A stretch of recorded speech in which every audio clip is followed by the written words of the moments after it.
What's going on, guys? Thank you so much for tuning in to Late Hoops. I know it's been a while since I uploaded, so today we're going to be kind of doing a recap video. We're going to be talking about the Pascal Siakam trade, the Thunder putting together good wins, Denver stopping the Celtics, the Clippers still rolling, the Jazz are still rolling. We're going to discuss some trade rumors, and then at the very end, we're going to talk about Joel Embiid's controversial MVP potential season. We got a ton to talk about in this video, so let's waste no time just jumping in and talking about the Pascal trade. So I'm going to try to keep this pretty simple on all fronts for each topic because, like I said, there's a lot to talk about.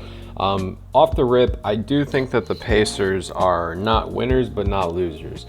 This trade is going to be great for the Pacers in transition. Tyrese Haliburton leads the NBA in assists in transition, and Pascal is second in the NBA in points in transition.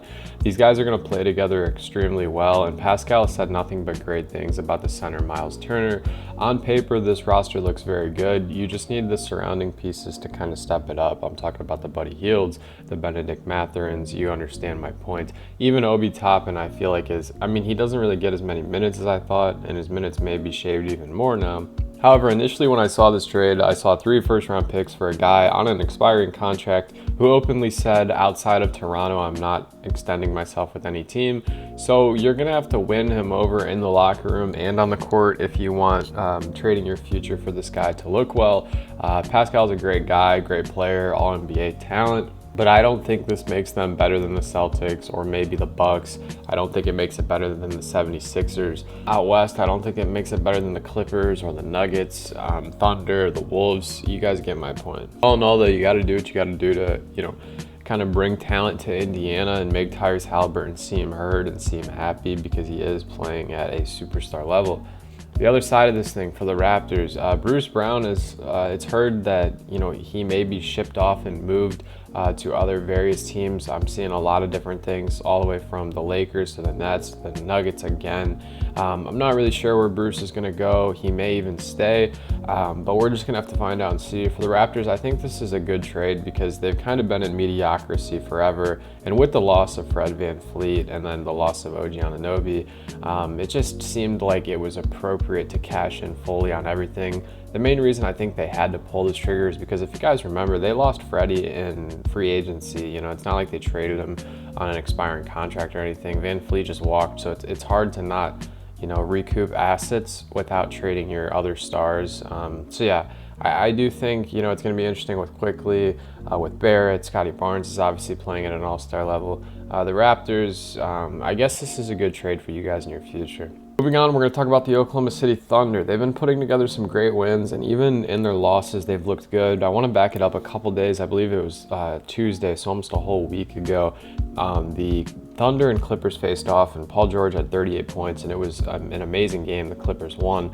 But I wanted to say that the Thunder were down, I think, 15 in the fourth quarter, and they ended up cutting it all the way to 1 point. They actually took a lead at 1 point in the fourth quarter, and I have to give props to that. This team is so young. They're very new to the contention game or having the title of being contenders. And they looked phenomenal in that game. If it wasn't for Paul George going Super Saiyan mode and Kawhi Leonard, there was like a 4-possession stretch where Kawhi pinned Shea, then Paul George ripped Shea, then Paul George hit a 180 dunk and a pull-up 3 in transition. He had, I think it was 18 fourth quarter points, guys. Paul looked unstoppable that night. But I just really quickly, shout out to the Oklahoma City Thunder. They've looked amazing. Shea's looked amazing. This stuff with Josh Giddey's dying down now, apparently.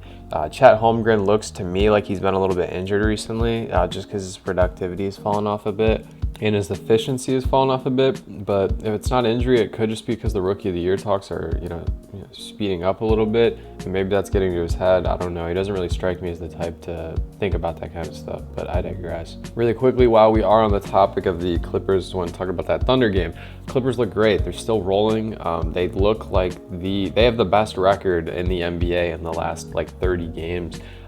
They look amazing at home. They look great on the road. Paul George looks like the best 1B in the NBA. Kawhi Leonard is insanely efficient. Russell Westbrook looks good off the bench. James Harden looks great in his role. Daniel Tice and Mason Plumlee are playing good minutes when Ivica Zubac isn't out. Norman Powell is knocking down seemingly every corner 3. I swear, I tweeted out the other night, it feels like the Clippers shoot 100% from the corner. But yeah, this Clippers team has been so fun, guys, and I'm excited to see what they got in the postseason. Moving on to Denver stopping the Boston Celtics. The Celtics were 27-0 at home in their last 27 games.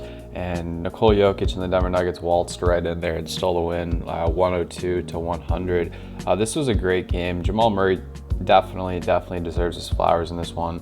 Nuggets were down 6 when Joker was on the bench in the second quarter. Jamal came in, hit 7 points straight in a row, and then he continued to roll. He finished the game with 35 points, and you can't really ask anything more out of your second option. Jamal just really knows how to turn it up against the great teams.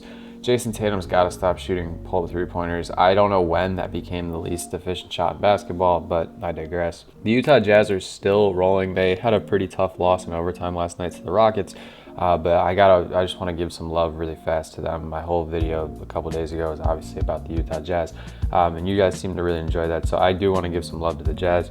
And now for some trade rumors. We're hearing a lot about D'Angelo Russell, DeJounte Murray, like I said earlier, possibly Bruce Brown. I'm not really interested in buying, or we're also hearing DeJounte Murray going to like the Bucks. I'm not interested in buying stock or talking about any of that really. All I'll say is this: DeJounte just hit 2 back-to-back game winners, and it may, scare the Hawks away from trading him. It may make his trade value go up a lot. I don't think that, last season I was like, don't trade DeJounte, don't trade Trae Young. You have a new season of Quinn Snyder, don't give up on it just yet. But it's clear without a, versatile center that this team's not really going to be going anywhere. So if the next step was to trade DeJounte Murray, I would not be trading him to a team like the Bucks. I would not be trading him to a team like the Lakers. Because you're not going to get as much as he's worth. If they're talking about 3 first-round picks for Pascal, I feel like you could at least get 2 first rounds for DeJounte Murray. He's definitely still like an 18-8 kind of guy who plays really great defense. So I'm not really sure, but let me know what y'all think in the comments. And then finally, we have Joel Embiid's controversial season. A lot of people are talking just crazy that, Joel Embiid's the biggest flopper in the NBA, Joel Embiid's a foul baiter, Joel Embiid's a free throw merchant. All of this is probably true, guys, but you can't take away that what he's doing is very phenomenally impressive.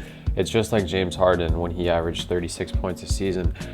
He was shooting, what was it, maybe 11 or 12 free throws a night. But that's just a part of his bag, that's a part of Joel's bag, is flopping, foul baiting, all of these things. And I'm not saying it makes for, pretty basketball or fun to watch basketball. That's why I'm saying it's controversial.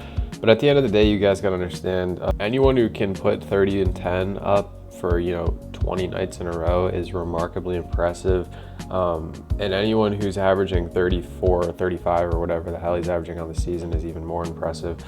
So I'm not saying I'm the biggest fan of him. I'm not saying he's my favorite center. I am saying, though, just appreciate greatness while it's in front of your face and stop being so petty and disrespectful. But what do you guys think? I appreciate y'all support as always if you made it this far. Hope you have a great rest of your weekend. Peace.